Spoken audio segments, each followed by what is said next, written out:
They say true love strikes when you least expect it.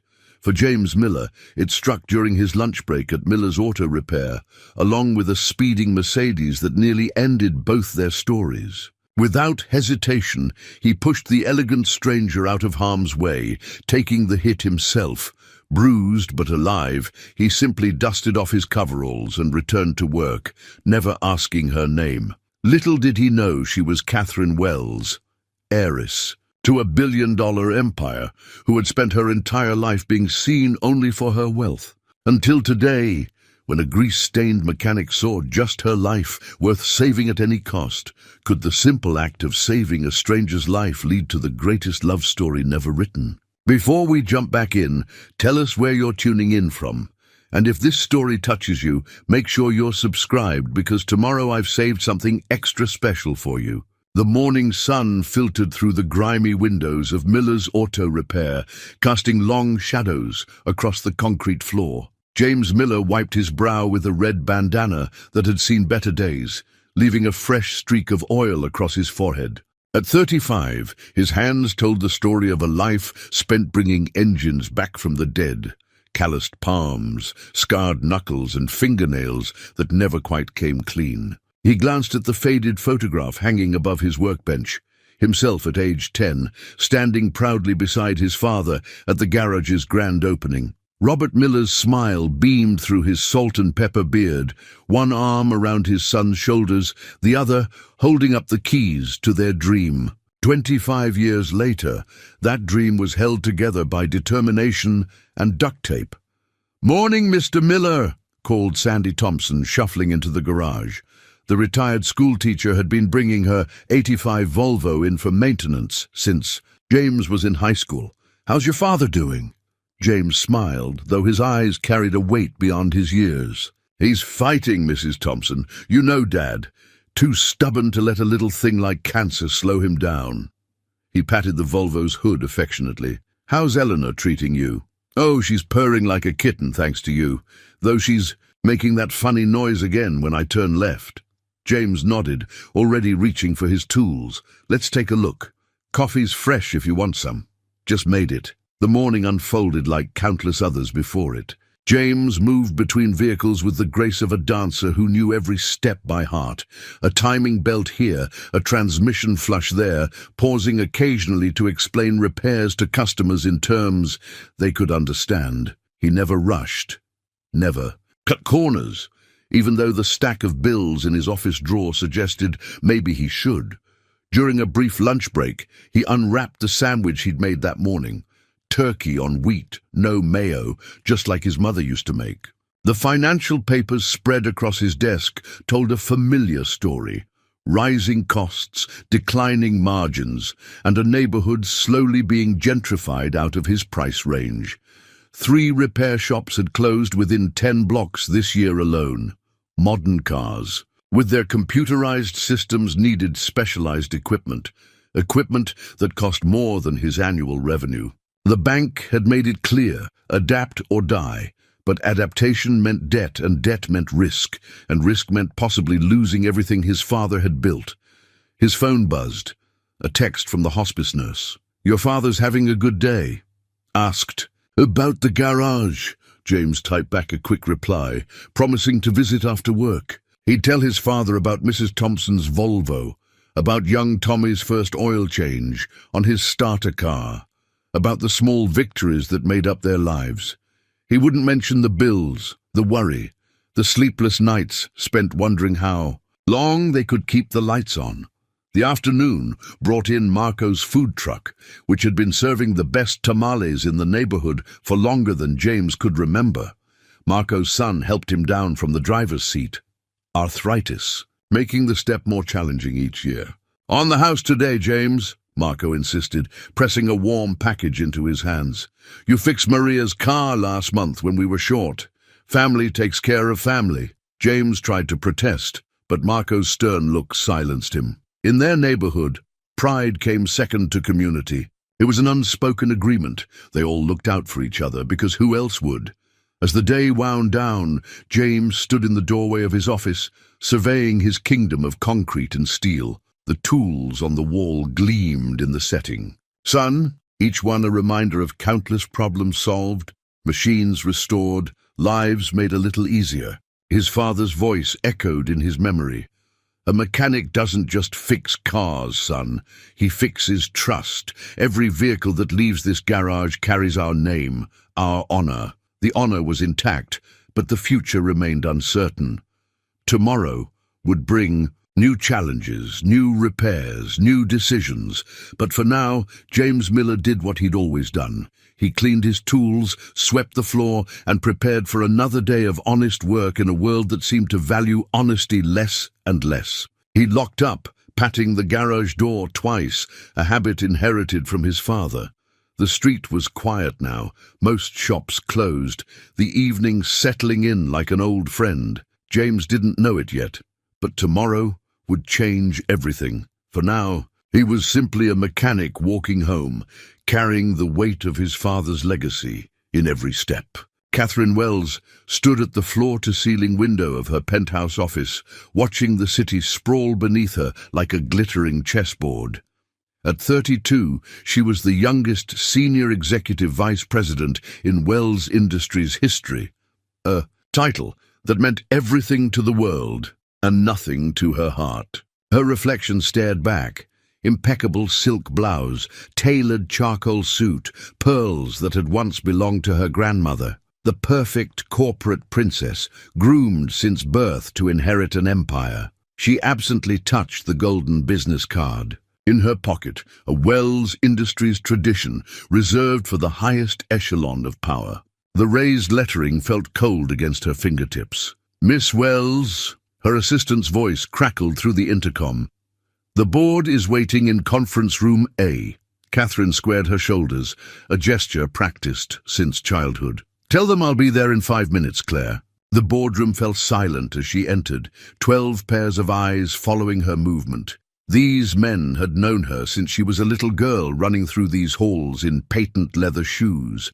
Now they watched her like hawks, searching for any sign of weakness. Any hint that Elizabeth Wells's daughter wasn't ready for the responsibility ahead. "Gentlemen," she nodded, taking her seat. "Shall we begin?" The meeting proceeded like a carefully choreographed dance. Quarterly projections, market analyses, strategic initiatives, all presented with precision, all receiving her thoughtful consideration. Catherine's questions were sharp, incisive, showing the results of her Harvard MBA and lifelong grooming. But beneath the corporate facade, her mind wandered to the garage hidden in her building's basement. There, under dust covers, sat her secret passion, a 1965 Mustang Fastback, partially restored. The only place she felt truly herself was beneath its hood, hands dirty, working on the engine her mother would have disapproved of her even touching. "Catherine!" Richard Morton, her father's oldest friend and advisor, caught her arm after the meeting. "Have dinner with an old man tonight. We need to talk about your father." 2 hours later, they sat in a private room at Le Cirque, the city, lights twinkling beyond leaded glass windows.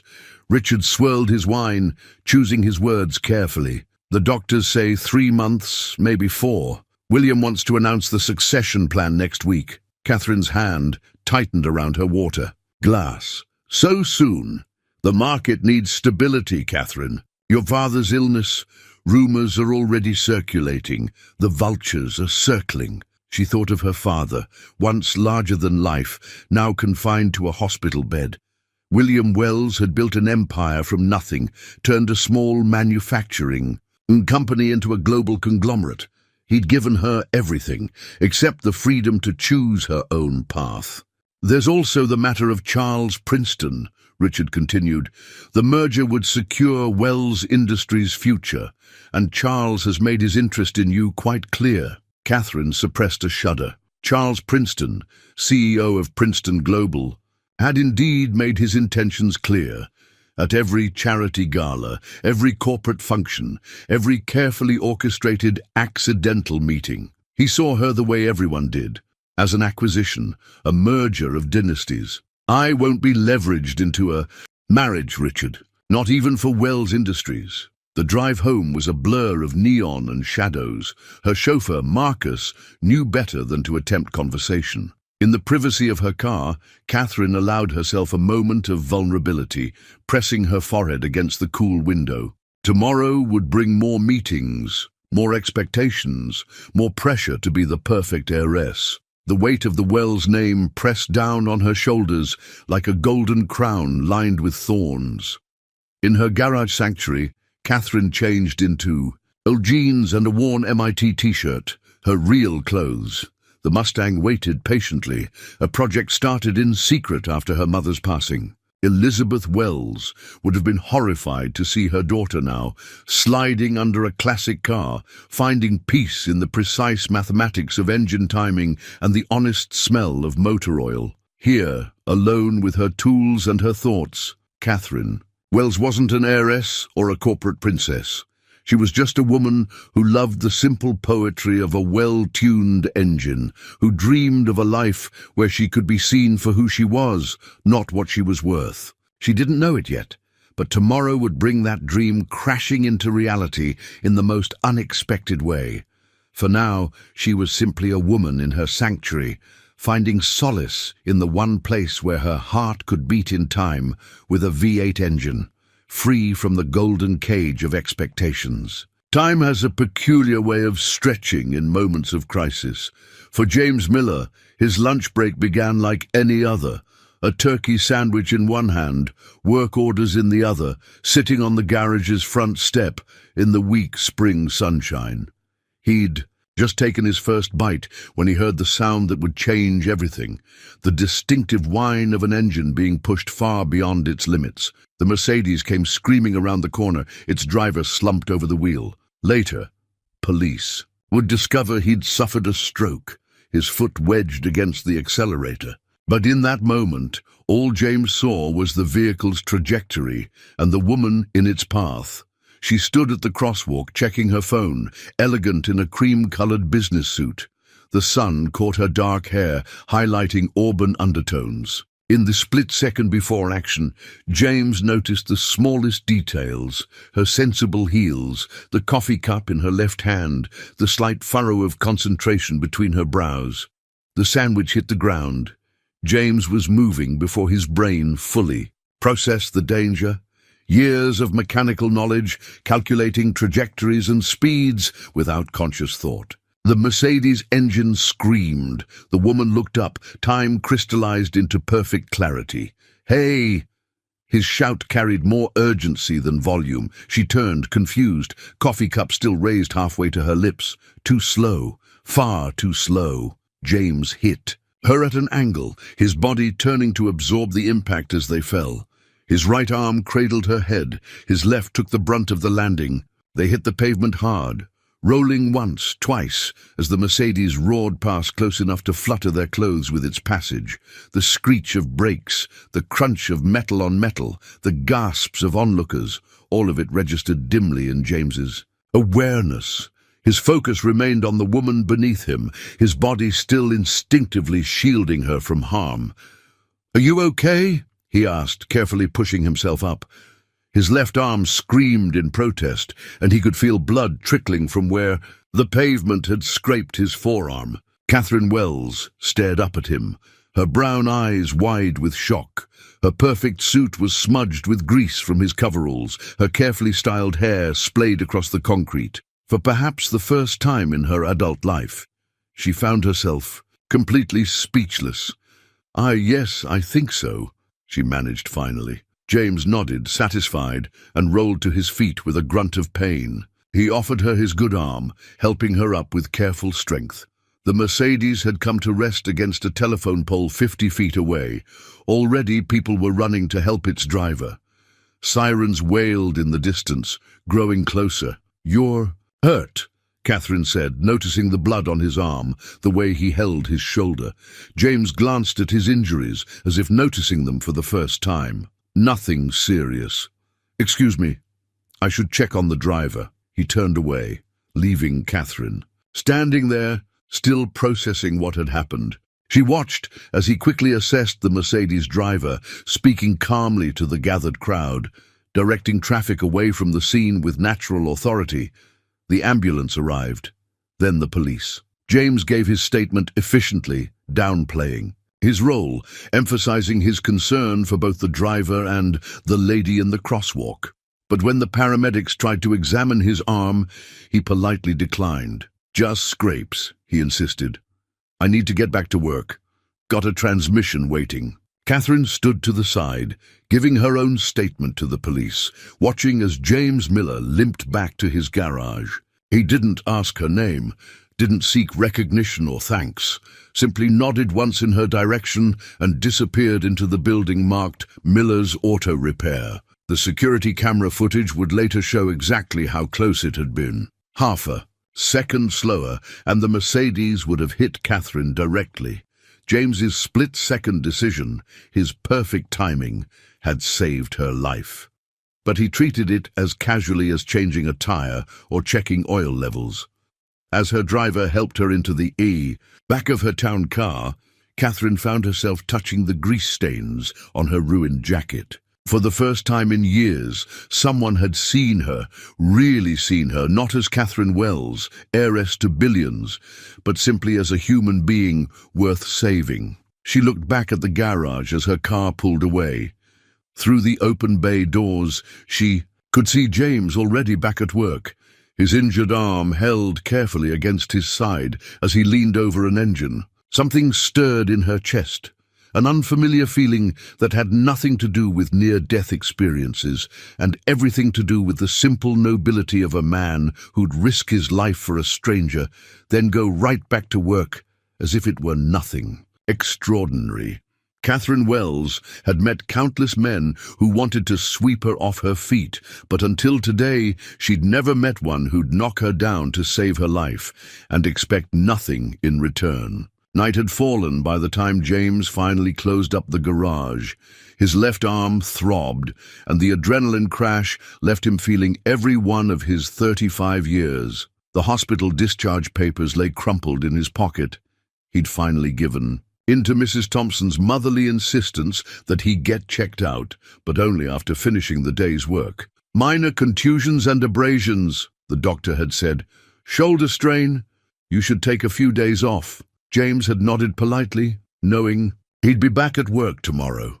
The garage wouldn't run itself, and bills didn't pay themselves either. Still, as he walked home through the quiet streets, his mind kept returning to those few seconds on the crosswalk. The woman's startled eyes, the warmth of her body as he shielded her, the way she'd looked at him afterward with something more than just shock or gratitude. In his small apartment above the local diner, James eased himself onto his worn couch, letting out a long breath. The television murmured in the background, local news covering the day's events. He wasn't paying attention until a familiar scene caught his eye. Near-tragic incident was avoided thanks to the quick action of a local mechanic. Catherine Wells, Senior Executive Vice President of Wells Industries, was nearly struck by an out-of-control vehicle before. James sat up straighter, wincing at the movement. The woman on the screen was the same one he'd saved, but transformed. Perfect makeup, poised demeanor, speaking to reporters with practiced grace. Catherine Wells. The name meant nothing to him, but the reporter's tone told him it should. He switched off the TV, not wanting to hear more. It didn't matter who she was. He'd have done the same for anyone. His father had taught him that every life had equal worth, whether they arrived in a Rolls-Royce or a rusty pickup. Across town, in her penthouse apartment, Catherine stood under the hot shower, letting the water soothe her bruised muscles. She'd cancelled her afternoon meetings, ignored calls from the board, even begged off dinner with Charles Princeton. For once, the mighty Wells Industries machine could run without her. Her ruined suit lay across a chair, designer labels stained with grease and concrete dust. She'd instructed her housekeeper not to have it cleaned yet. The stains felt important somehow, real in a way her carefully curated life often wasn't. Sleep proved elusive. Catherine found herself in her private garage again, the Mustang's engine compartment open like a book. But tonight she wasn't working. Instead, She sat in the driver's seat, running her fingers over the steering wheel, thinking about split-second decisions and the kind of man who'd risk his life for a stranger. She'd had her assistant pull up everything she could find on James Miller. The garage had been in his family for 2 generations. No criminal record, no bankruptcies despite the tough economy. Just decades of honest work and good reviews from loyal customers. The security camera footage played on her tablet, showing the incident from multiple angles. She'd watched it a dozen times now, analyzing the moment like one of her business reports. The precision of his movement, the instant decision to protect her head during the fall, the way he'd immediately shifted focus to helping others. It spoke of a character rarely found in her world of corporate sharks and society climbers. Her phone buzzed.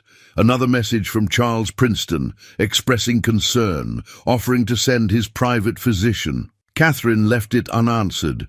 Instead, she opened her browser, searching for local news coverage of the incident.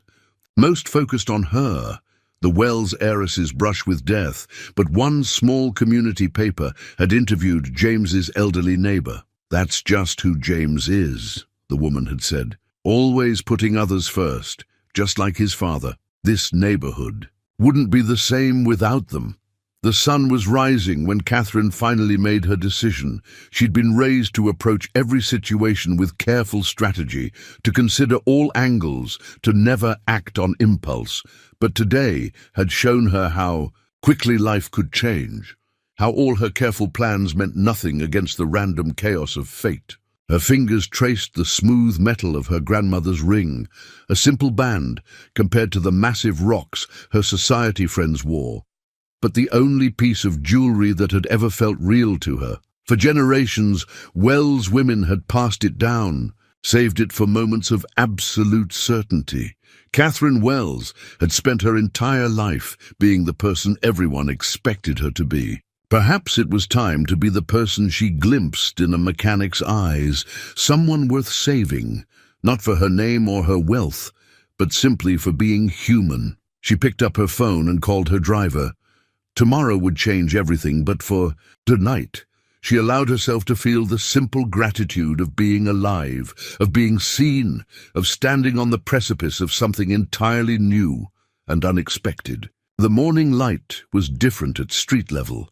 Catherine had spent so many years looking down from corporate heights that she'd forgotten how the sun played differently here, casting long shadows between buildings, glinting off shopfront windows. Her driver, Marcus, had raised an eyebrow when she'd instructed him to park around the corner rather than directly in front of Miller's auto repair. "I'll wait here, Miss Wells." "No," she said, surprising them both.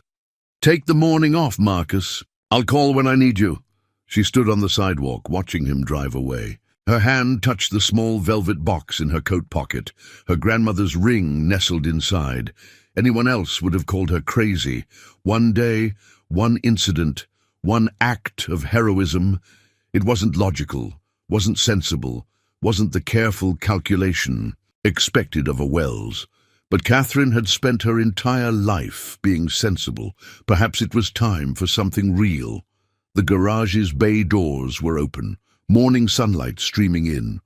James was already at work, his injured arm moving carefully as he leaned over an engine. He wore fresh coveralls, but Catherine could see the bandages peeking out at his wrist. She watched him for a moment, unobserved. There was something almost artistic in his movements, a practiced grace that spoke of decades mastering his craft. He treated each component with respect, each tool with care, completely absorbed in his work. "Good morning," she said softly. James straightened, turning toward her voice. Recognition flickered across his features, followed by genuine concern. "Are you all right? No delayed injuries?" The question was so perfectly him, immediate concern for others, no thought of himself, that Catherine felt her carefully prepared. Speech vanish. Instead, she found herself saying, "You never asked my name." He wiped his hands on a shop rag, giving her his full attention. "Didn't seem important at the time. Though I saw the news last night, Miss Wells." "Catherine," she corrected. "Please." James nodded. but she could see him struggling to reconcile her presence in his workspace. She didn't fit here, in her tailored pantsuit and Italian leather shoes, yet somehow she felt more real standing on this oil-stained concrete than she ever had in her corporate boardroom. "Your arm," she gestured to his bandages. "You should have let the paramedics treat you yesterday. It's nothing serious." He shrugged, then winced slightly at the movement. "Can I help you with something? If you're worried about damage to your clothing from yesterday, I'll certainly pay for marry me." The words hung in the air between them. James stared at her, shop rag frozen in his hands. In the background, a radio played soft country music. The fan belt of an old Chevy ticked as it cooled, and somewhere a phone was ringing unanswered. What? Catherine pulled out the velvet box, opening it to reveal the simple gold band inside. "This was my grandmother's ring. She gave it to me before she died, told me to save it for the moment I found something real." She took a deep breath. "Yesterday, you saved my life without knowing or caring who I was. You saw me, just me, when nobody has in longer than I can remember." James set down his rag with deliberate care. "Miss Wells, Catherine, I think perhaps the shock of yesterday—" "I'm not in shock," she interrupted. "I'm more clear-headed than I've been in years. I've spent my whole life surrounded by people who want something from me. My money, my position, my family's influence. But you wanted nothing except to make sure I was safe. Then you went back to work, back to what matters to you." She stepped closer, holding out the ring. "I don't expect you to love me.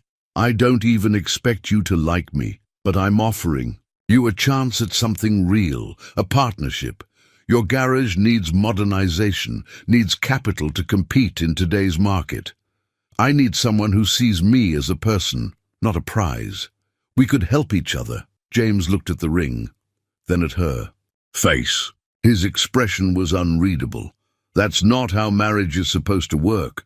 "No," Catherine agreed softly. "But it's honest, more honest than most marriages I've seen."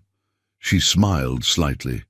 "Besides, I know more about cars than you might think. And I make excellent coffee." A ghost of a smile touched his lips despite himself. "This is crazy." "Probably," she admitted. "But sometimes crazy is better than sensible. Sometimes crazy is real." The morning sun caught the ring's simple band, making it glow like a promise.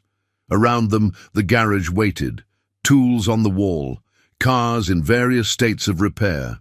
The honest smell of oil and metal and work, two worlds meeting in an impossible moment. "You don't even know me," James said finally. Catherine held his gaze. "I know enough. I know what matters." The tabloid's headline screamed across the front page, "Wells heiress to wed mechanic hero." Below it, a grainy photo showed Catherine leaving Miller's auto repair, James standing in the doorway behind her. The photographer had caught an unguarded moment, Catherine looking back over her shoulder, a soft smile playing at her lips, James watching her with a mix of bewilderment and something deeper, more contemplative. "They're calling it a real-life fairy tale," Richard Morton said, tossing the newspaper onto Catherine's desk. "The board is in an uproar. Charles Princeton is threatening to pull out of the merger. And your father? How is he?" Catherine interrupted, her voice softening. "Surprisingly calm, actually. Said something about you finally showing some Wells backbone." Richard sank into a chair. "Catherine, are you sure about this? The man's a complete unknown. No connections, no influence, nothing but a failing garage and the purest heart I've ever known," she finished. "That's worth more than all Princeton Global's assets combined." In the garage, James faced his own interrogation. Mrs. Thompson had appointed herself his unofficial mother, bringing him homemade soup and unwanted advice in equal measure. "It's not that we're not happy for you, dear," she said, watching him. "Work on her Volvo. But an heiress, that's a different world entirely, and so sudden." James tightened a bolt with perhaps more force than necessary. "I haven't said yes yet, but you will." It wasn't a question. Mrs. Thompson had known him since he was a boy. Because underneath all that practical thinking you see something. In her. Something real. The news spread through the neighborhood like wildfire. Regular customers lingered longer than usual, their curiosity poorly disguised behind casual questions. Marco brought extra tamales for your girlfriend, with a knowing wink that made James flush. His father's reaction had been the hardest to face. Sitting beside the hospital bed, James had stumbled through an explanation, expecting disappointment or concern. Instead, Robert Miller had laughed, a real laugh, the first since his diagnosis. "Son," he'd said, "sometimes life hands you a miracle. Only a fool would question why." The media circus grew with each passing hour. Reporters camped outside the garage, forcing James to close the bay doors for the first time in 20 years. His phone rang constantly with interview requests and offers from morning shows. Catherine handled it with practiced grace, her PR team working overtime to control the narrative. But in private moments, like now, sitting in James's small office, after hours, she showed a different side.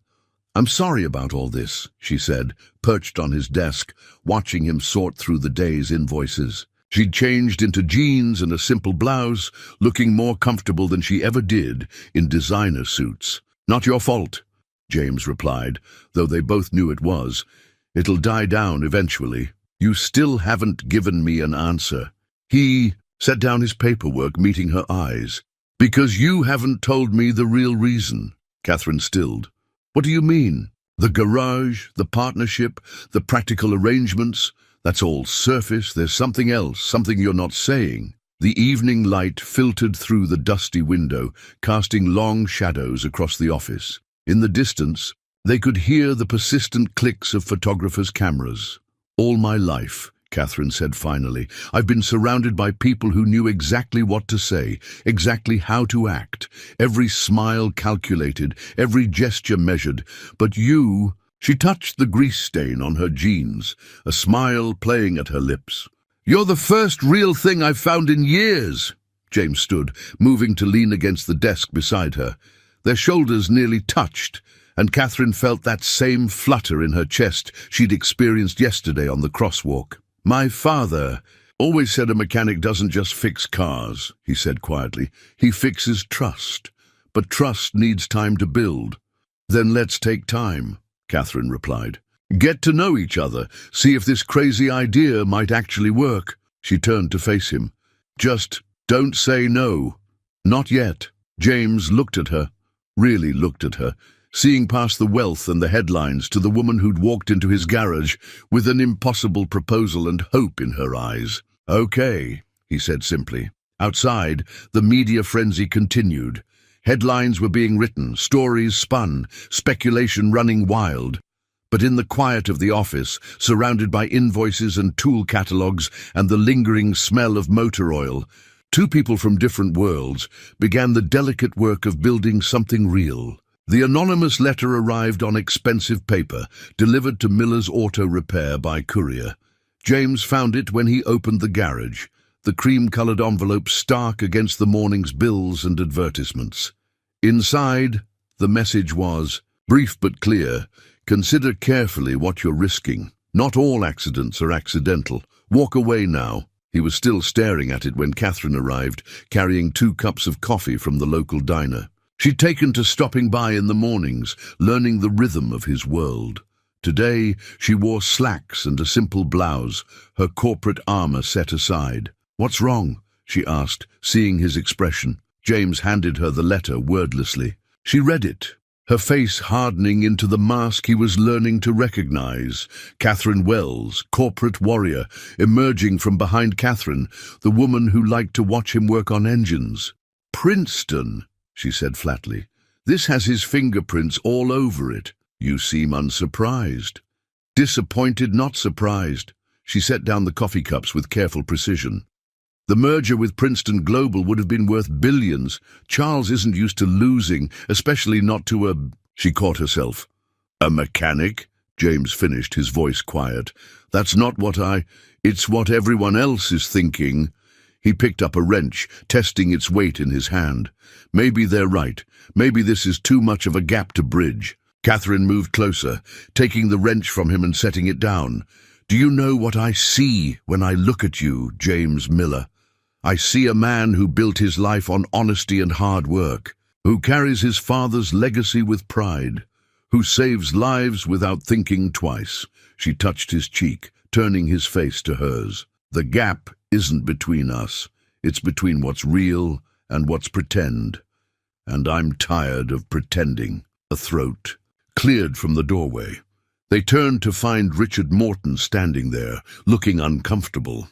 "I'm sorry to interrupt," he said, though his tone suggested otherwise. "Catherine, the board has called an emergency meeting. They're voting on a motion to remove you from your position, citing erratic behavior and questionable judgment." Catherine's hand dropped from James's face, but she stood her ground. "On what grounds?" "You know on what grounds." Richard glanced at James. "No offense intended, but surely you both see how this looks. The timing, right before the Princeton merger, the publicity, the unconventional nature of the relationship." "You mean because I'm poor?" James said bluntly. Richard had the grace to look embarrassed. "The board has concerns about motivation and influence. There are suggestions that perhaps this whole incident was orchestrated." "Orchestrated." Catherine's voice could have frozen hell. "You think James deliberately caused a car accident, risked his life, just to what? Get close to me? To Wells Industries?" "These aren't my concerns," Richard protested, "but the board can go to hell." Catherine's tone was pure steel. "I own 30% of Wells Industries outright, another 15% through my trust. They can't remove me without a supermajority, which they won't get, not while my father's alive." "Your father's health is precisely why they're moving now," Richard said quietly.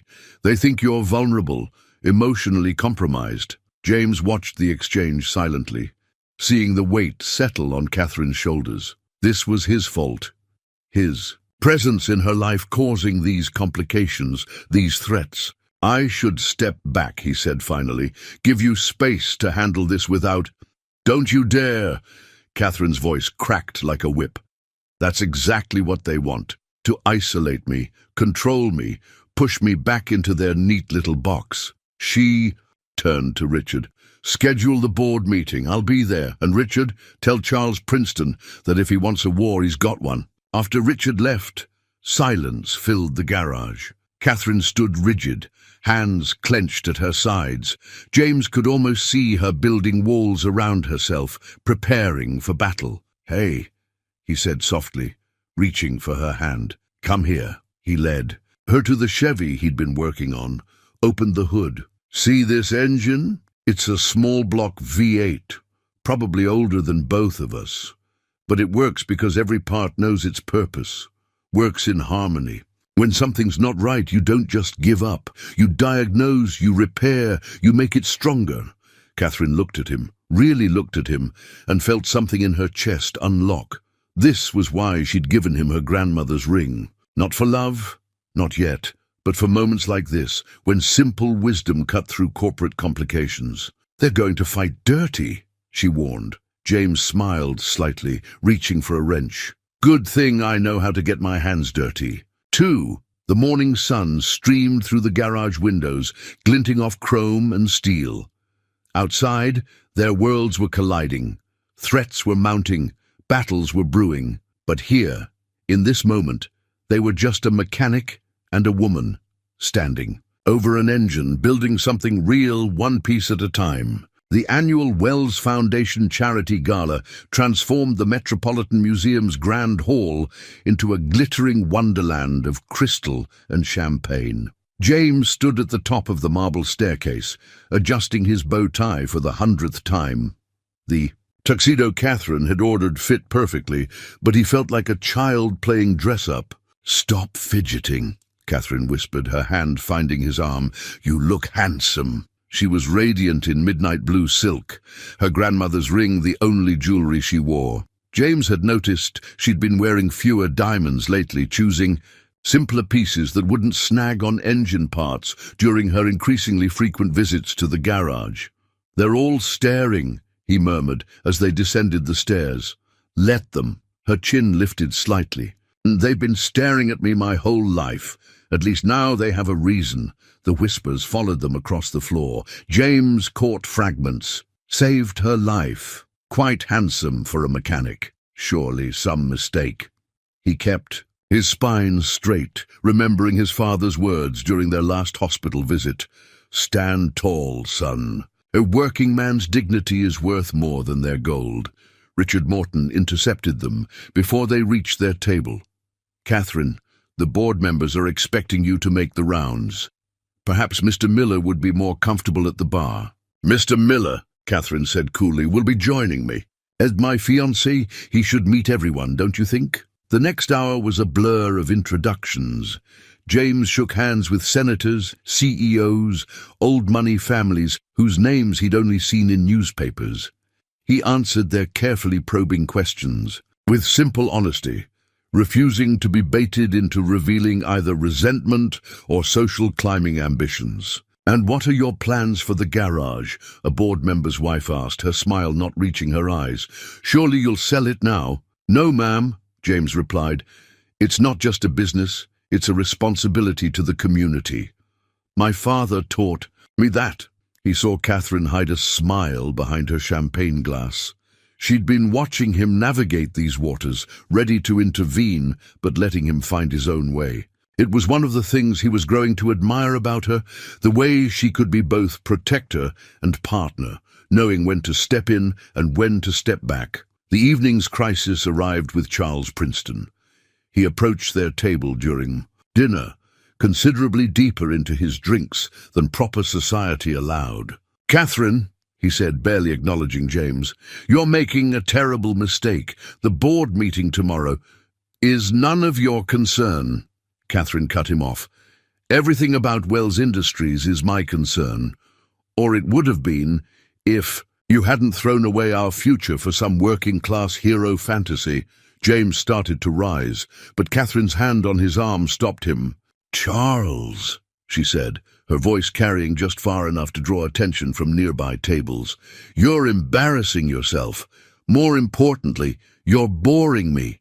Please leave. Princeton's face darkened. You think this grease monkey understands your world, can protect your interests? He probably can't even tell the difference between the salad fork and the fish fork, soup spoon, or champagne flute. James interrupted mildly. My mother was a waitress at the plaza for 20 years. Mr. Princeton, she made sure I knew which utensil went with which course. Just like my father made sure I knew the difference between genuine quality and gold-plated pretense.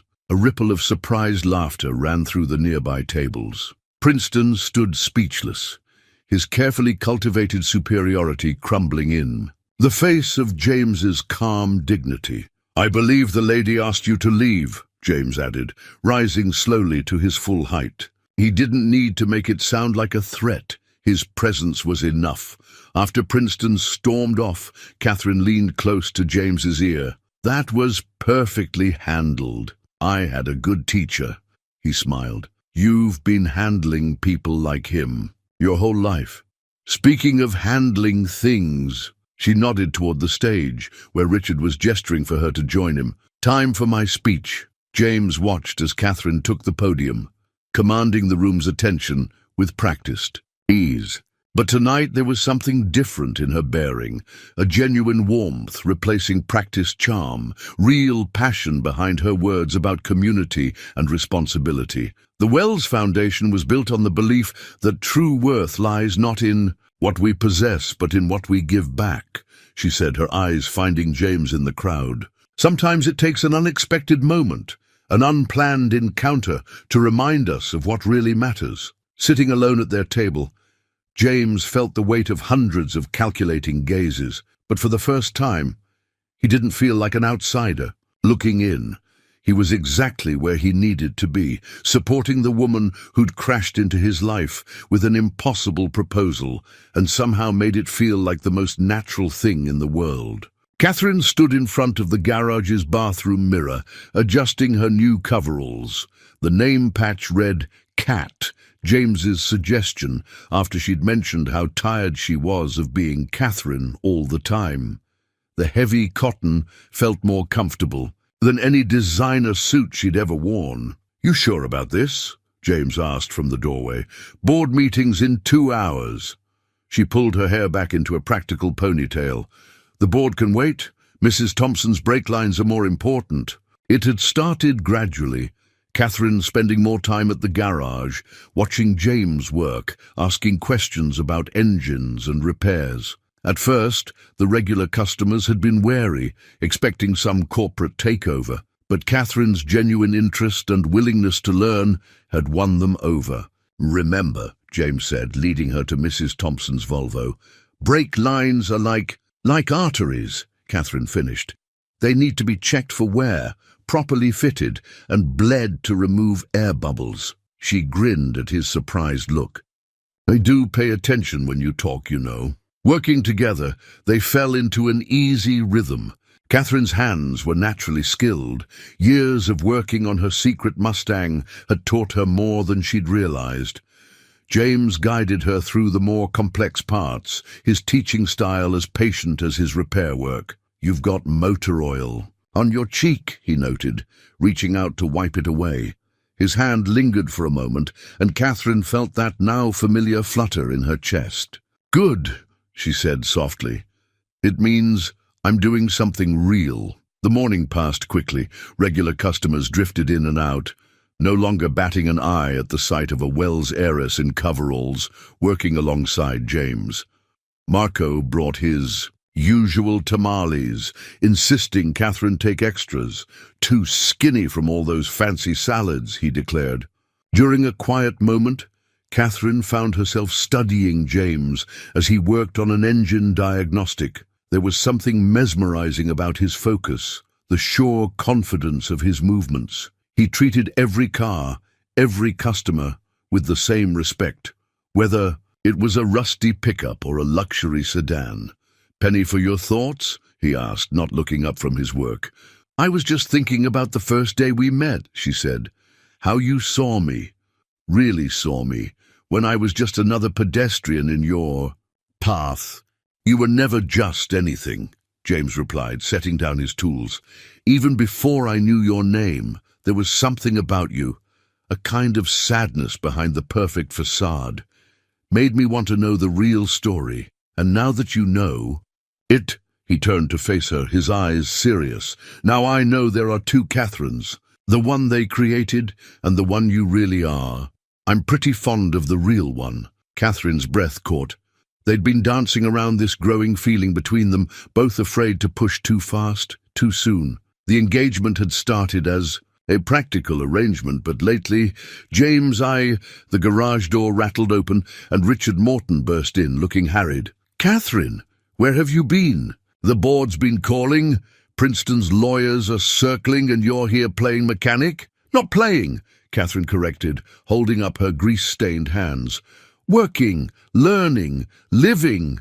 "This isn't a game," Richard snapped. "Your father's asking for you. The doctors say—" Catherine stilled. James was at her side instantly, his hand finding hers. "Go," he said quietly. "Family comes first. We'll finish Mrs. Thompson's car later." She squeezed his hand, drawing strength from his steady presence. "Come with me? To the hospital?" James looked uncertain. You're exactly who I need right now." Catherine met his eyes. "The real me needs the real you." Richard watched this exchange with a mixture of frustration and dawning understanding. The Catherine Wells he'd known all her life, controlled, strategic, always perfectly put together, had been replaced by someone more genuine, more human. And the catalyst for that change was this grease-stained mechanic who looked at her like she was more precious than any fortune. "At least change clothes," Richard sighed, defeated. "No," Catherine said firmly. "My father knows who I am, who I'm becoming." She looked down at her coveralls, at the cat patch over her heart. "This is me now." As they left the garage, Catherine caught her reflection in a car window. Oil smudge on her cheek, hair slightly messy, dressed in worker's clothes. She looked nothing like the corporate princess she'd been raised to be. Instead, she looked like someone real, someone whole. James helped her into his old pickup truck rather than her waiting town car, and Catherine felt the last pieces of her old life shifting, realigning into something new and unexpectedly beautiful. Something built on honest work, genuine feelings, and the kind of love that grew not from grand gestures or social expectations, but from quiet moments of truth shared between two people brave enough to be real. The hospital corridor seemed longer than usual as Catherine and James made their way to William Wells's private room. She still wore her coveralls, though she'd washed her hands. James walked beside her, his quiet strength a comfort she hadn't known she needed until now. The merger contract sat unopened in her briefcase, Princeton Global's final offer, delivered by courier an hour ago. Its weight felt like a judgment. William Wells lay propped up against white pillows, looking smaller than Catherine remembered. But his eyes were sharp as ever as they took in his daughter's appearance, then shifted to James. "So," he said, voice rough but amused, "this is the mechanic who's turned my corporate princess into a grease monkey." "Daddy," Catherine started, but William waved her off. "Come here, young man. Let me see you properly." James approached the bed, his natural dignity unchanged by the setting. He met William's evaluating gaze steadily, neither defensive nor intimidated. "Sir," he said simply, offering his hand. William's handshake was weak, but his grip lingered. "Tell me, Mr. Miller, what are your intentions toward my daughter? And don't give me the rehearsed answer. I've had enough of those to last a lifetime." James glanced at Catherine, then back to William. "Honestly, sir, I'm still trying to figure that out. This started as something practical, a partnership that made sense on paper. But your daughter—" He paused, choosing his words carefully. "She's the most real person I've ever met. Once you get past all the walls this world built around her, my intention is to help her stay that way, whatever it costs." William's eyes narrowed. "Even if it costs you your garage? Princeton's lawyers are circling like vultures. One word from me, and the merger goes through. Wells Industries absorbs Princeton Global. Catherine takes her place as joint CEO, and everybody gets what they wanted originally." He coughed, reaching for water. Catherine moved to help, but he waved her back. "Or everybody except you, Mr. Miller. You'd lose it all." "Not all," James said quietly. "I'd still have my father's respect, my community's trust. The knowledge that I did what was right, not what was easy." A monitor beeped steadily in the silence that followed. Outside, the window, the city stretched endlessly, buildings reaching toward a grey sky that promised rain. "Catherine," William said finally, "open that contract you're carrying." She hesitated, then pulled out the merger document. William gestured for her to read it aloud. "In consideration of the mutual benefits, Princeton Global agrees to acquire, subject to the following conditions." She stopped, color draining from her face. "This isn't just a merger contract. They've added a clause about my personal life. If I don't end my relationship with James, they'll what?" James asked gently. "They'll call in the loans on your garage, all of them, immediately." Catherine's hands shook. "They've bought up all your debt. They'll force you into bankruptcy unless I agree to marry Charles Princeton instead." William watched them both carefully. "Corporate warfare isn't pretty, is it? This is the world you're choosing to enter, Mr. Miller. Last chance to walk away clean." James stepped closer to Catherine, his hand finding hers. "With all due respect, sir, there's nothing clean about abandoning someone you—" He stopped, suddenly aware of what he'd been about to say. "Someone you what?" William pressed.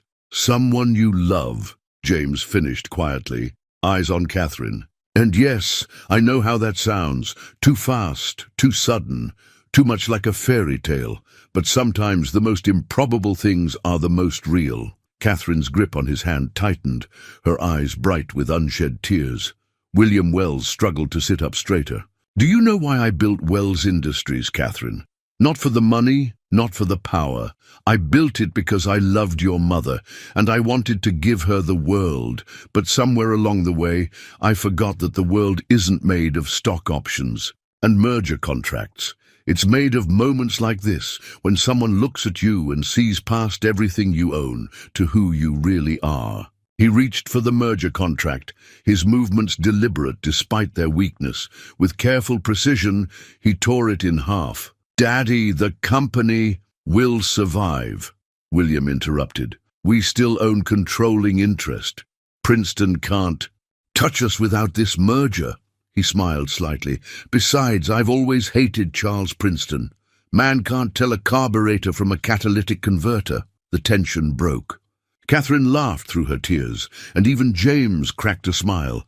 "Mr. Miller," William said, suddenly serious again, "take care of my daughter, not her fortune, not her position, just her." "Yes, sir," James replied. "That's one promise I know I can keep."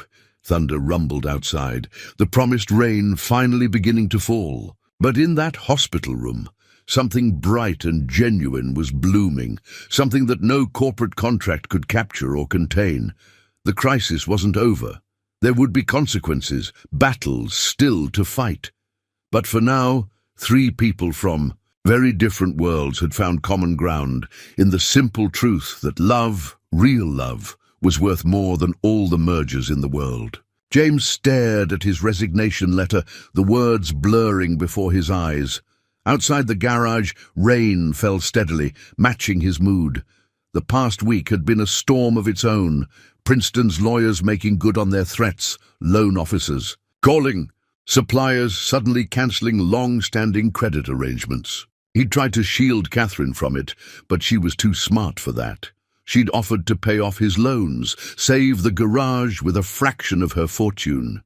The argument that followed was their first real fight. "It's just money," she'd insisted, pacing his small office. "Money I have more than enough of." "It's not about the money," he'd replied, his voice tight with frustration. "It's about everything your world thinks about mine. That we can be bought, that we have a price. That's not what I know that's not what you meant, but it's what they'll say. That I used you, manipulated you, played the hero to get my hands on Wells' money." Now, a week later, the letter sat heavy in his hands. Maybe it would be better this way, stepping back, giving her space to navigate her world without him complicating everything. The door chimed, and he looked up to see Mrs. Thompson entering, shaking rain from her umbrella. "Don't you dare," she said, seeing the letter. "Mrs. Thompson, I've known you since you were knee-high to a grasshopper, James Miller. I know that look. That's your father's noble sacrifice look, and it's just as foolish on you as it was on him." She settled into the chair across from his desk, arranging her rain-spotted skirt. "Did I ever tell you about the time your father tried to sell the garage? It was after your mother died. He thought he couldn't be both father and businessman, that he had to choose. Know what changed his mind?" James shook his head. "You did. He found you asleep under old Mr. Peterson's Buick, wrench in your hand, oil on your cheeks. Said he realized then that some things aren't meant to be given up, no matter how hard they get." The bell chimed again. This time it was Marco, then Sandy from the diner, then old Mr. Chen from the electronics store. One by one, the neighborhood gathered in his garage, sheltering from the rain and bringing with them a lifetime of shared history. "We heard about the loans," Marco said simply. "We can't match Princeton's money, but we have some savings. Between us all—" James's throat tightened. "I can't accept—" "You can, and you will," Mrs. Thompson interrupted, "because it's not charity, it's community. The same community you and your father have been holding together for decades." His phone buzzed. Catherine. He let it go to voicemail. Not ready to face her yet. Not ready to admit that his pride might be costing them both something precious. Sandy spoke up from near the coffee maker. "You know what I think? I think you're not really worried about the money or the garage. I think you're scared because that girl loves you for exactly who you are, and you're not sure you deserve it." The truth of her words hit him like a physical blow. The resignation letter crumpled in his fist. "She wore coveralls," Mr. Chen added thoughtfully. "Real ones, not for show. Learned to change oil, fix brakes. Rich girl like that could've. Bought 10 garages. Instead, she wanted to learn the work. That's not about money. The rain drummed on the roof, a steady rhythm like his father's old timing belt tester. Through the window, he could see Catherine's town car pulling up, her figure emerging with an umbrella. "She's here," Mrs. Thompson announced unnecessarily. "Question is, are you going to let your pride tear apart something real, or are you going to remember what your father taught you about the things worth keeping?" Catherine entered, looking tired but determined. She took in the gathered crowd, understanding dawning in her eyes. "I got your voicemail," she said to Mrs. Thompson. "Thank you for calling me. Well, somebody had to knock some sense into this boy's head. He's as stubborn as his father." The community began to filter out, each person touching James's shoulder or squeezing his arm as they passed. They nodded to Catherine with genuine warmth. She wasn't just the Wells heiress to them anymore. She was James's girl, the one who learned their names and fixed their cars. When they were alone, Catherine spoke first. "I'm sorry about offering the money. I should have understood." "No," James interrupted. "I'm the one who should be sorry. I was so focused on proving I couldn't be bought that I forgot something important." "What's that?" He stood, crossing to where she waited. "That sometimes accepting help isn't about price tags. It's about trusting someone enough to let them love you, pride and all." The rain fell softer now, more gentle. In its rhythm, they could both hear the sound of walls coming down, of bridges being rebuilt, of something real surviving its first real storm. The old mechanical pocket watch felt heavy in Catherine's hands. She sat cross-legged on the floor of James's apartment, surrounded by boxes of his father's things.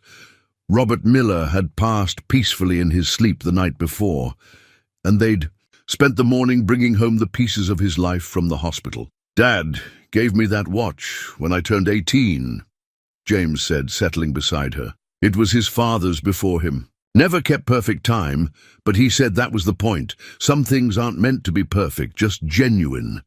Catherine ran her thumb over the worn face, seeing the years of history etched into every scratch and dent. "Tell me about him. Not just as your father, but as the man he was." James was quiet for a moment, sorting through memories. He believed in doing things right, even when no one was watching, especially when no one was watching. Never turned away a customer who was. Short on cash, never cut corners even when it would have been easier. He smiled slightly. Had terrible taste in music, though. Used to blast Johnny Cash so loud the whole block could hear it. "Is that why you still play country music in the garage?" "Yeah. Doesn't feel right without it." Catherine leaned against him, still holding the watch. In the weeks since their near breakup, something had shifted between them. The practical arrangement had evolved into something deeper, more real. She'd spent every evening here learning James's world through his father's stories, understanding the legacy that meant more than any fortune. "You know what he said to me that last day in the hospital?" James's voice was soft. He said, "Son, I worried I didn't leave you enough. No big inheritance, no trust fund.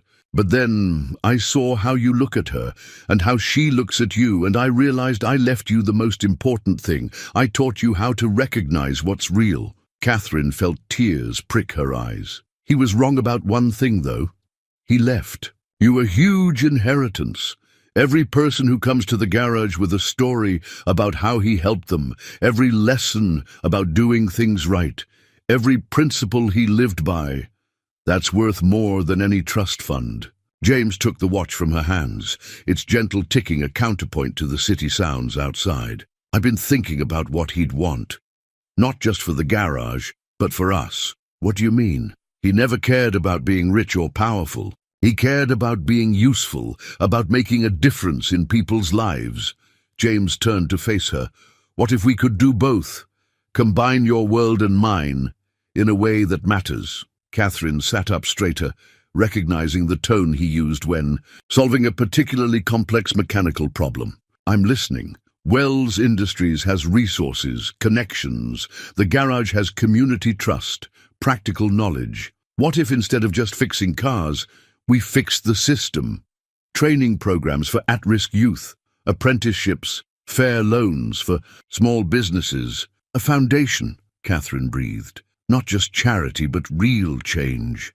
Teaching people to fish, as they say. Dad always said a mechanic doesn't just fix cars. He fixes trust. They finished together. The morning light filtered through James's modest windows, catching the dust motes dancing in the air. Somewhere in the building, a baby cried, a dog barked, life went on. But in that small apartment, surrounded by the pieces of a humble but noble life, two people from different worlds were finding common ground in the most unexpected place. The space between what they'd been given and what they could give back. "Your board won't like it," James said finally. "Using Wells' money to help small businesses compete. The board doesn't have to like it. Daddy left me controlling interest for a reason." Catherine picked up an old photo of Robert Miller teaching a young James how to use a wrench. He knew someday I'd need the power to do what's right, not just what's profitable. James watched her studying the photo, seeing not the corporate princess the world knew, but the woman who'd learned to change oil, who knew his customers' names, who understood that real value couldn't be measured in dollars and cents. "I love you," he said simply. "Not because of any of this, but because you see what Dad saw.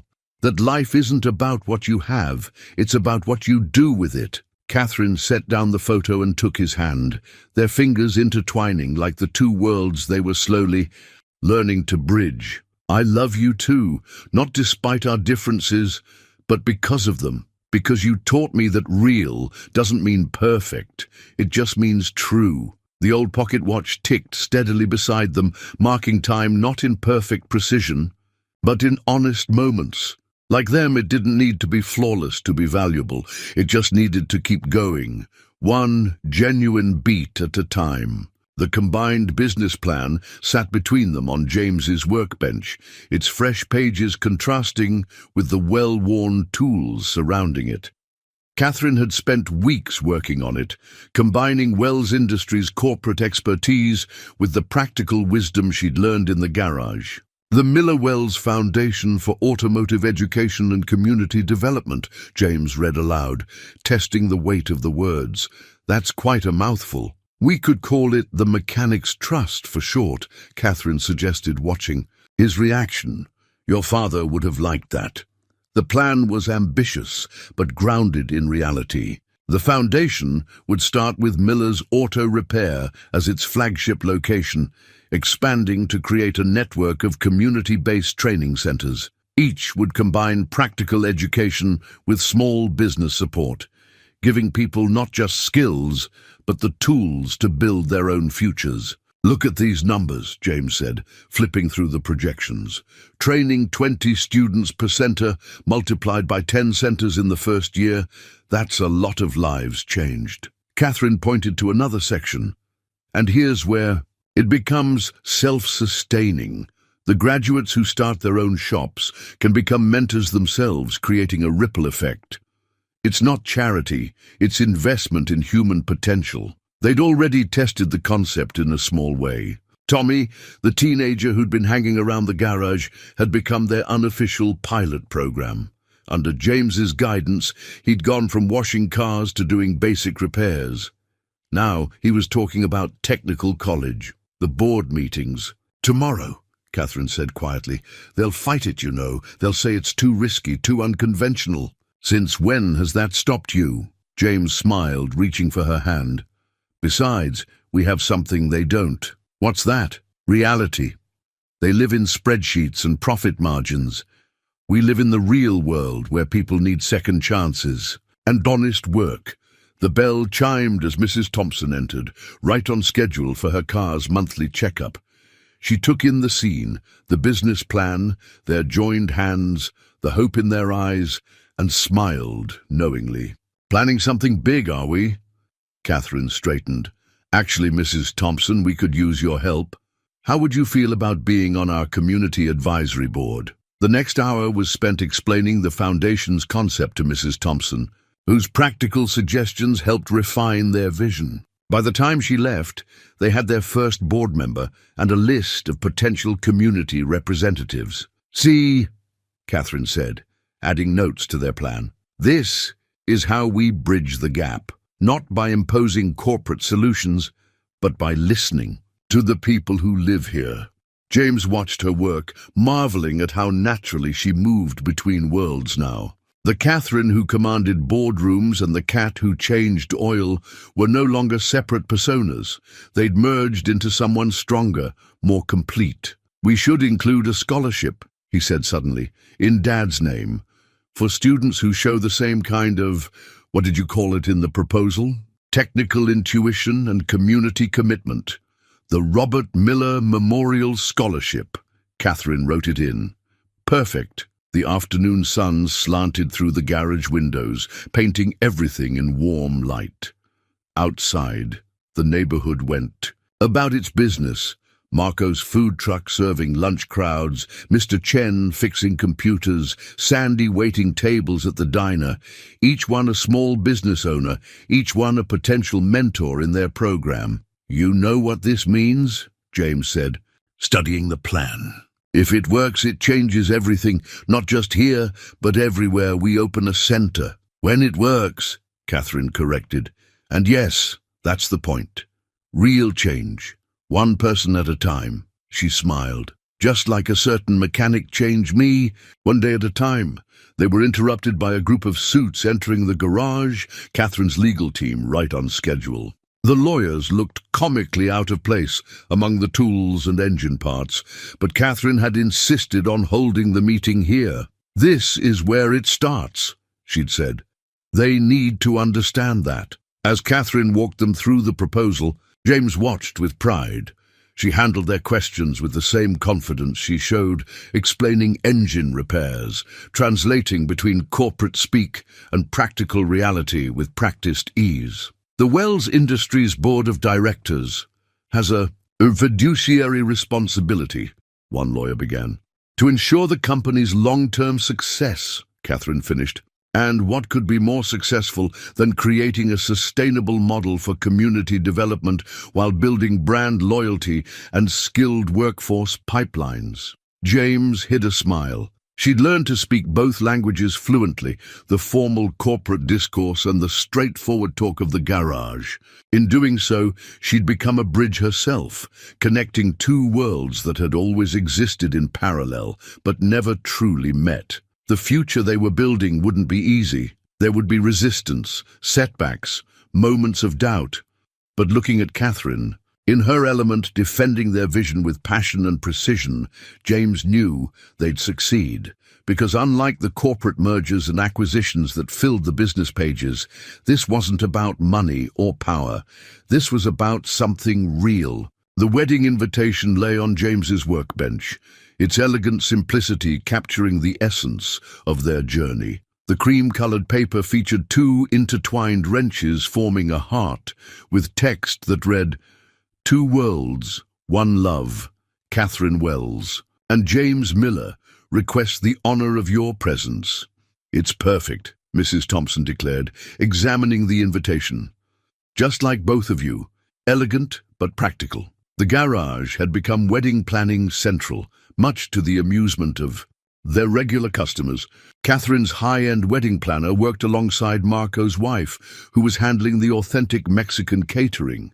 Designer flower arrangements would share space with potted plants from Mr. Chen's garden. "The society papers are calling it the wedding of the year," Catherine said, sliding under a car to check its transmission. Her designer wedding planner had nearly fainted when she announced she was continuing to work at the garage right up until the ceremony, though probably not for the reasons they expect. James watched her work with pride.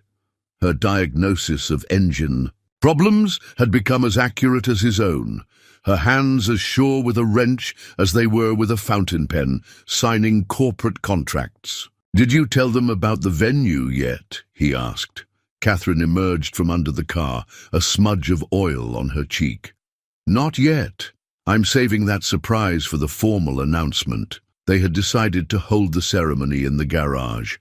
Not Wells Industries corporate headquarters, not the country club, not any of the prestigious venues that had practically begged to host them. The garage would be transformed but not disguised, its honest functionality celebrated rather than hidden. Your mother would have loved this, Sandy said, bringing coffee from the diner. Both of them would have. It was true. Elizabeth Wells and Marie Miller had never met, but they would have recognized in each other the same fierce dedication to their children's happiness. Catherine touched the simple pearl necklace that had been her mother's, while James adjusted. The old work apron hanging on the wall, his mother's constant companion during her waitressing years. The bell chimed as Richard Morton entered, looking more relaxed than they'd ever seen him. The success of the Miller-Wells Foundation's first training center had turned him from skeptic to supporter. The board's final wedding gift decision came. Through, he announced. They've agreed to fund 10 more training centers, one in each major city where Wells Industries has operations. Catherine hugged him impulsively, leaving an oil stain on his suit that he didn't seem to mind. The corporate world was slowly learning what the neighborhood had always known, that real value wasn't always measured in profit margins. "Did you see the RSVPs?" James asked later, as they closed up for the day. Marco's whole extended family, Mrs. Thompson's bridge club, every small business owner in the neighborhood, mixed in with corporate CEOs and society figures. "Just like us," Catherine smiled. "A perfect blend of both worlds." The evening light filtered through the garage, windows casting long shadows. Tomorrow would bring more wedding preparations, more merging of their different worlds. But tonight was for them, for the quiet moments that had built their love one day at a time. "Dance with me," Catherine said suddenly. "Here? Now?" She reached over and turned on the radio. Johnny Cash's deep voice filled the garage. James's, father's favorite, now their song too. "Here and now," she confirmed. "In our work clothes, in our place, just us being real." James took her in his arms, their feet moving naturally between toolboxes and car parts. Catherine's head rested on his shoulder, and he could smell the mixture of designer perfume and motor oil that had become uniquely her. 2 weeks, he murmured. "Having any second thoughts about marrying a mechanic?" "Only about waiting this long to do it." She lifted her head to meet his eyes. "You know what my father said when I told him about the garage ceremony? He said, 'Finally, a Wells wedding that's about love instead of mergers and acquisitions.'" They swayed to the music, surrounded by the tools of his trade and the echoes of their shared journey. On Catherine's finger, her grandmother's ring caught the light, no longer a symbol of an arranged partnership, but a testament to something real and earned. "I love you," James said, the words as natural as breathing. "Not the corporate princess or the grease monkey, but all of you. Every real, complicated, amazing part." "I love you too," Catherine replied. "The man who saved my life twice, once from a speeding car and once from a life of pretending to be someone I'm not." Outside, the neighborhood settled into evening. Marco's truck headed home. Sandy changed shifts at the diner. Mr. Chen locked up his shop. Their community, the one that had watched their love story unfold, that had supported them, believed in them, helped them bridge their 2 worlds. Tomorrow they would return to wedding preparations, to foundation work, to building their shared future. But tonight was for this dance, this moment, this simple truth that love, real love, doesn't bridge worlds or break barriers.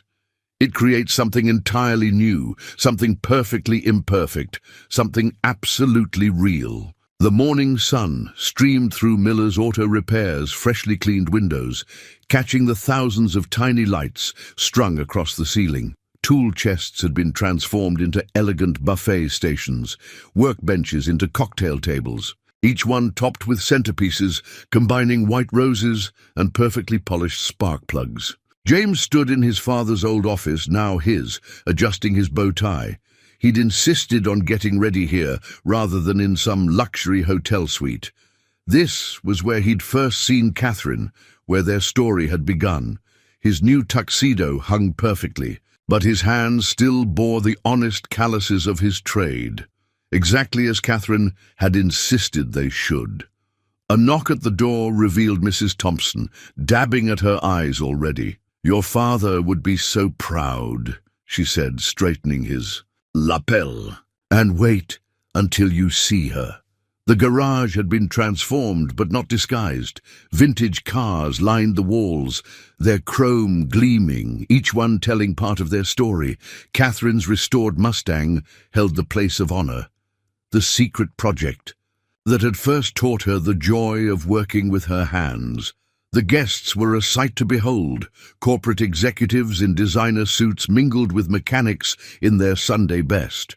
Marco's entire family had turned out, his food truck parked outside, serving as an auxiliary kitchen. Mr. Chen had closed his shop for the day, his traditional Chinese formal wear drawing admiring looks from society ladies. William Wells sat in the front row, looking frail but determined. His doctors had advised against attending, but he'd refused to miss this. "My daughter's marrying a man who sees her real worth," he'd declared. "Wild horses couldn't keep me away."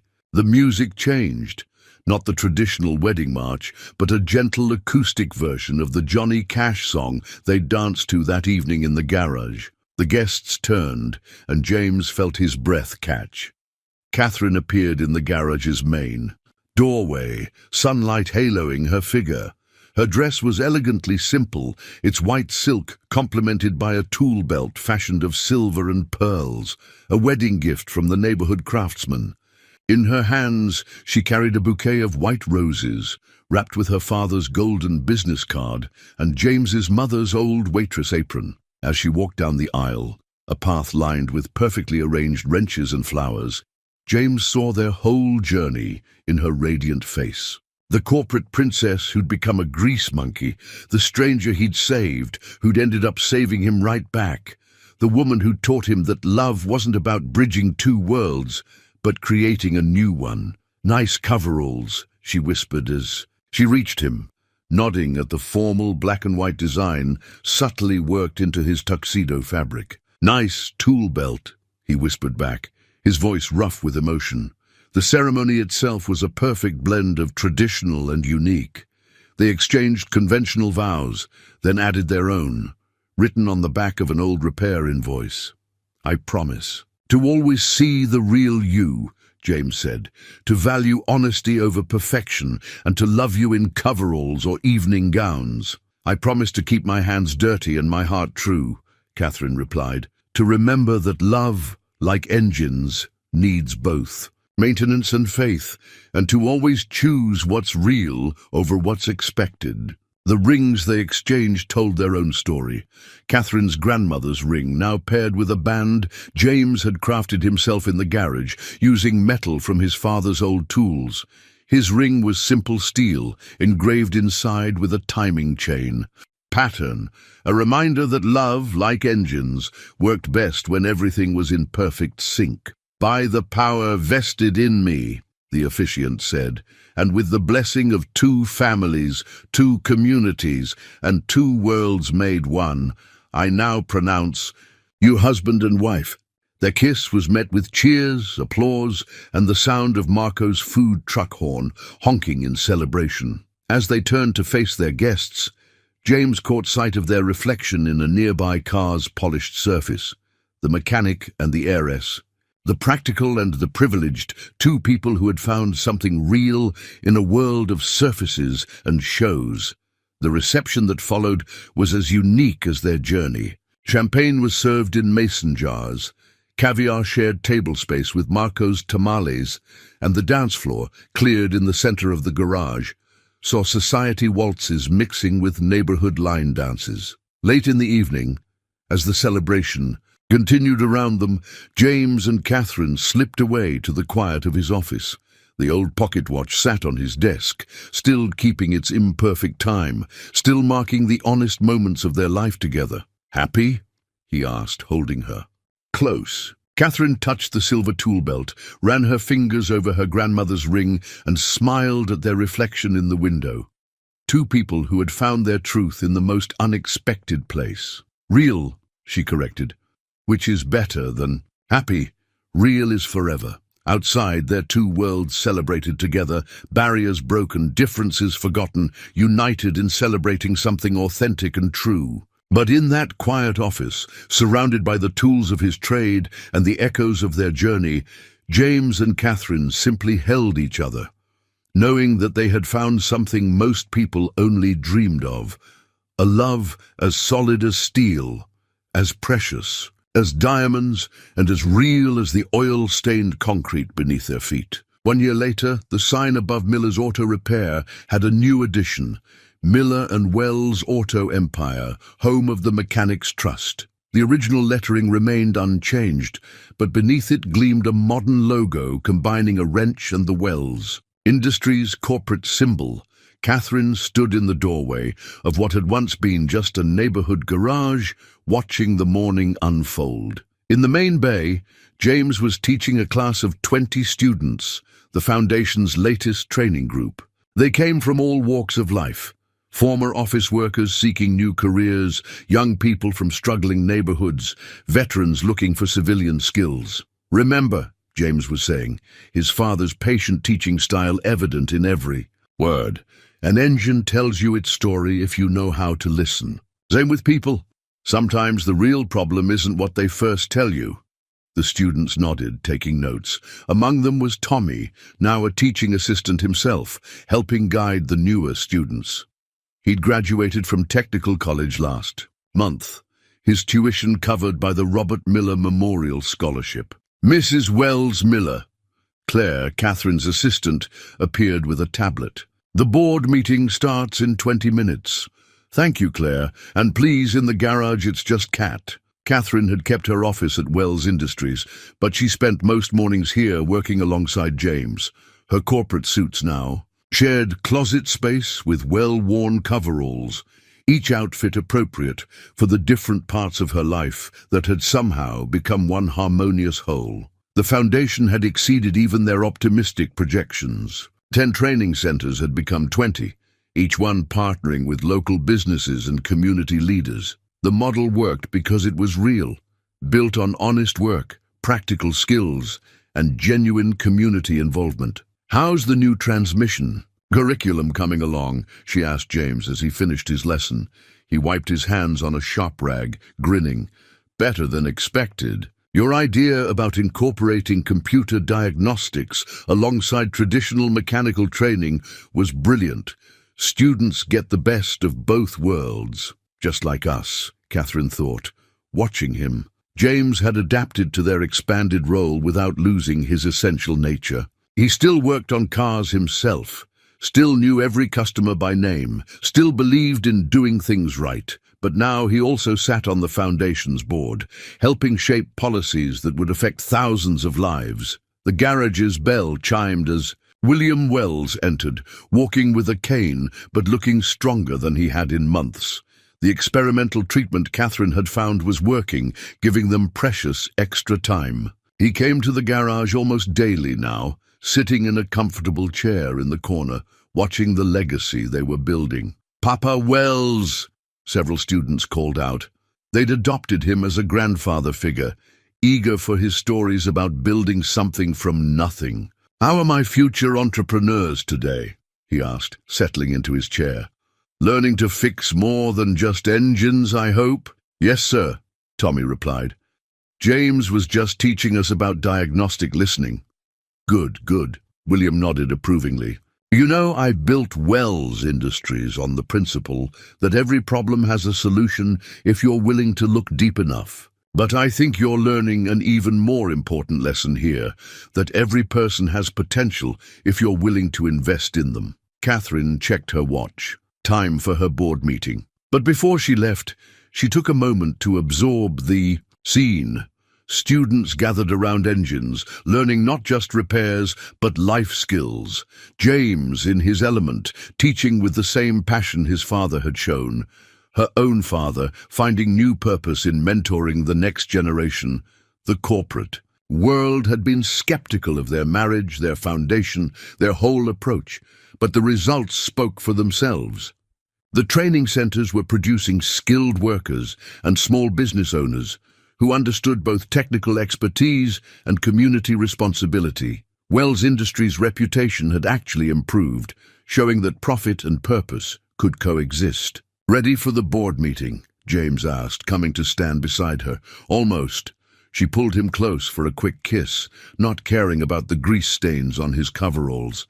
Just thinking about how far we've come. Having any regrets about any of it? Catherine looked around at their creation, the perfect blend of corporate resources and community heart, of practical skills and progressive vision, of two worlds that had become something entirely new. Only that we didn't start sooner, she said. But then again, maybe everything happened exactly when it needed to, when we were ready to see what was real. James touched her grandmother's ring, still paired with the band he'd made. Dad always said timing was everything, in engines and in life. Speaking of timing, she smiled mysteriously. We should talk later. I have some news that might require adjusting our timetable a bit. James's eyes widened as he caught her meaning. You mean, let's just say our little empire might need a nursery soon. The morning sun streamed through the garage windows, catching the sign outside. Miller and Wells Auto Empire, home of the Mechanics Trust, a name that represented not just their business or their foundation, but their life together, built on trust, strengthened by love and absolutely perfectly real. They say life's greatest moments often come disguised as ordinary days. For James and Catherine Miller Wells, it began with a split-second decision at a crosswalk, a mechanic's instinct to save a stranger's life. Neither could have known that moment would transform not just their lives, but countless others through their foundation. Today, the Miller and Wells Auto Empire stands as testament to what happens when two worlds collide and create something real. In the garage where their story began, future mechanics learn alongside future business leaders, each understanding that true value isn't measured in dollars or status, but in lives changed and trust earned. And if you look closely, you might see them still, the mechanic and the heiress, hand in hand, building something authentic in a world of pretense, proving that love's greatest power lies not in changing who we are, but in finally becoming who we were meant to be.